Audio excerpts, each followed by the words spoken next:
de l'aloe vera sur mon visage, mais ça me picote le visage, ça me démange le visage. J'ai l'impression que l'aloe vera m'irrite la peau.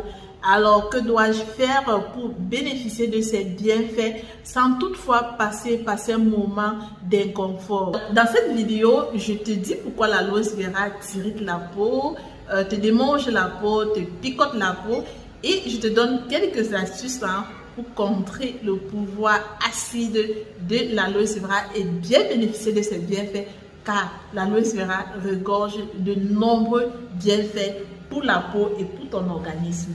Hello mes beautés, hello tout le monde, j'espère que vous allez bien, j'espère que la santé ça va. Moi ça va, ça va. Alors tout d'abord, je vais vous souhaiter une fois de plus tous mes vœux vraiment les meilleurs pour l'année 2022, la santé, la joie, la prospérité, la réussite, beaucoup d'argent, ok, beaucoup d'argent, surtout vraiment la stabilité, et voilà, que tout ce que vous avez, tout ce que toi personnellement tu vas entreprendre là, que ça dose au nom tout puissant de Jésus. Alors aujourd'hui je viens avec une vidéo conseil. Bon, je ne sais pas si je vais dire conseil, ça fait longtemps quand même. J'ai pas posté de vidéo dans la rubrique conseil du jour. Mais bon, aujourd'hui je viens partager avec vous, je ne sais pas si ça sera une information, une astuce ou un conseil. Bref, de toutes les façons, en soi, ça sera un conseil, soit une astuce, soit une information. Donc voilà, pour celles qui ne me connaissent pas, moi c'est Nelly, responsable de cette chaîne, bien évidemment.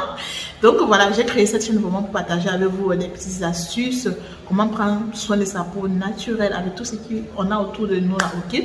Donc essaie un peu de scroller toutes les vidéos de cette chaîne, tu vas trouver ton compte, ok? Également, je fais pas mal de formations en cosmétique, en dermo-cosmétique, en esthétique, en soins de la peau.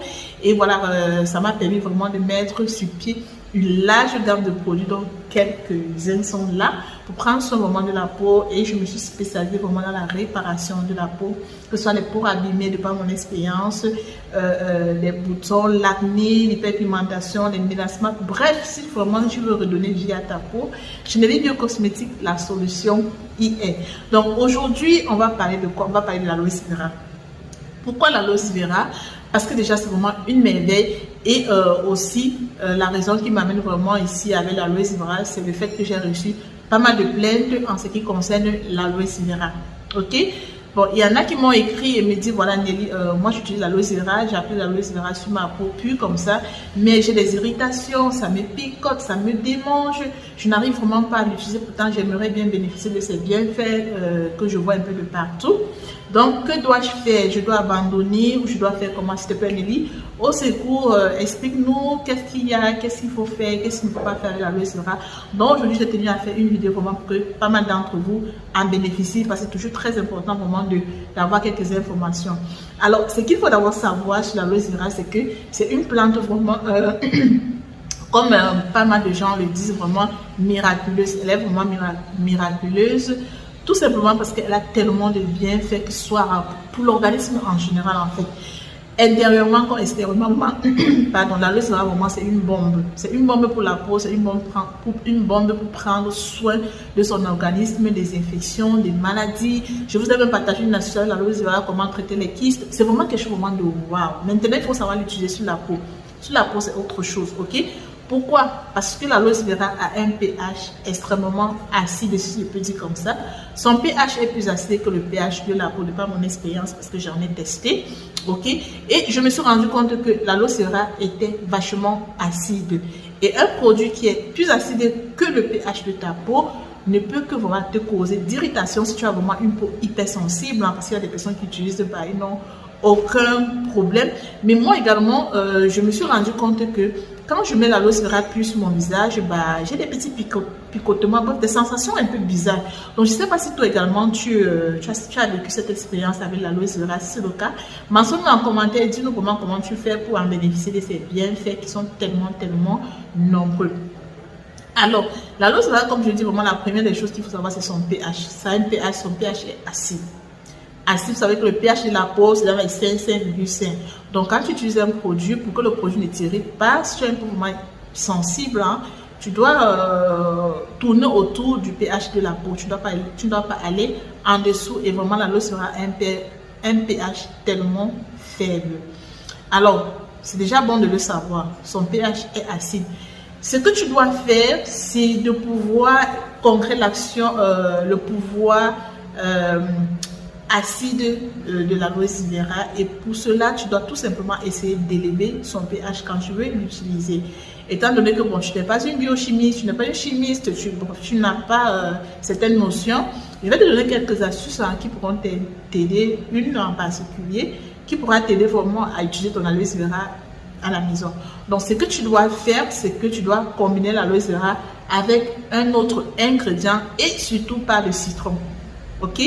Dans le passé, on a commis pas mal d'erreurs, mais aujourd'hui, on doit plus le faire. C'est pour ça que je dis vraiment, quand tu es excellent dans un domaine, il faut te former pour avoir certaines notions. Ça te permet vraiment de faire tes recherches et voilà, de mieux maîtriser la chose. Le naturel ne veut pas dire que c'est sans risque. Le naturel, même parfois, est plus dangereux parce que là, rien n'est stabilisé, tout est là comme ça. Pourtant, voilà, quand c'est déjà fait et puis on va là, on a déjà quand même stabilisé, on a réglé le pH, on a tout fait, ok? Donc, naturel ne veut pas dire aucun risque pour la peau. Donc, je disais, je vais te donner une astuce. Tu peux l'associer avec un autre ingrédient, surtout pas le citron. Pourquoi? Parce que le citron également a un pH acide. Tu comprends? Si tu prends un produit acide, tu mélanges avec un autre acide. Donc, imagine la catastrophe sur ta peau, l'irritation sera de ouf. Pire encore, si tu fais cette erreur et tu pointes ton visage sur le soleil, la brûlure sera catastrophe, ok? Donc, déjà, n'utilise pas pur, comme je l'ai dit, tu l'associes avec un actif et surtout pas le citron. Je vais donc te donner un exemple d'actif qui, lui, a un pH plutôt basique.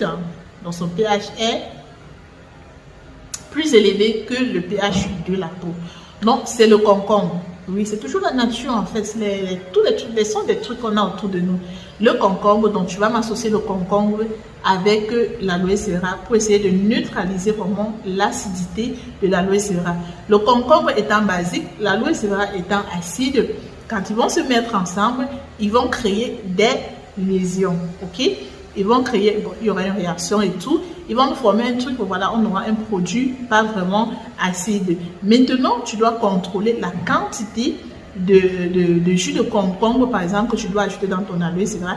Et pour cela, il te faut un pH mètre ou une bandelette.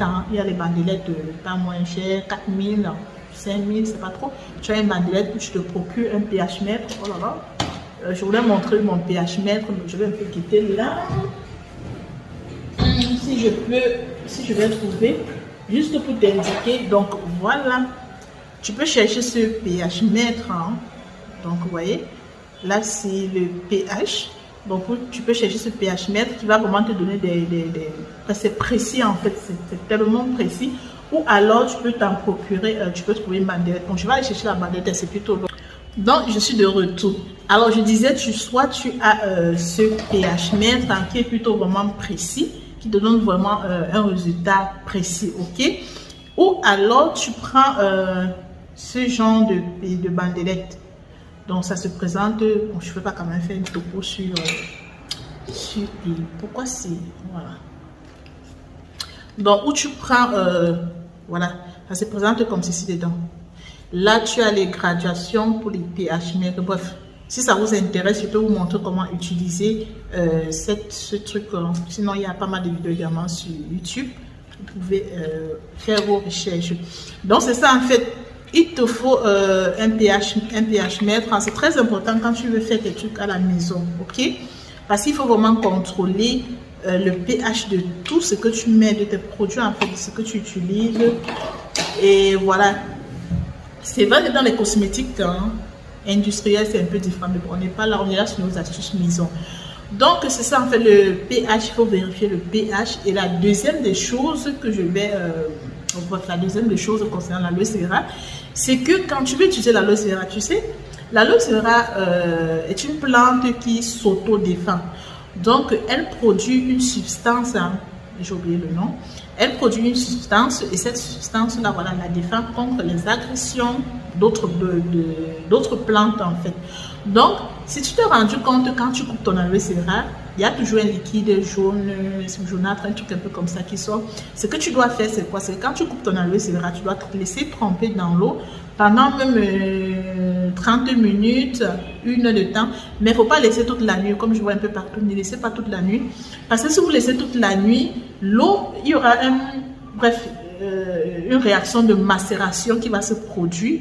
Donc, l'eau va extraire les éléments nutritifs contenus dans la plante. Donc, tu verras que voilà, tu as perdu pas mal de choses.